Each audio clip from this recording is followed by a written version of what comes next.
Behind me is a large-scale wall specimen. It's unusual to have specimens this large, but it's important to do tests as close to full scale as we can.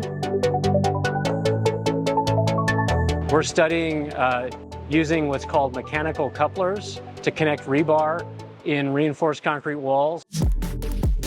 It potentially can make construction of safe structures simpler and more cost-effective.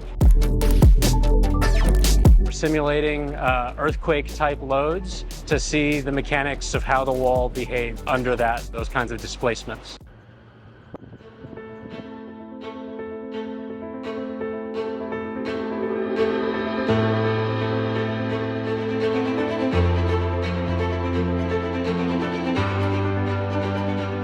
Cool thing about it is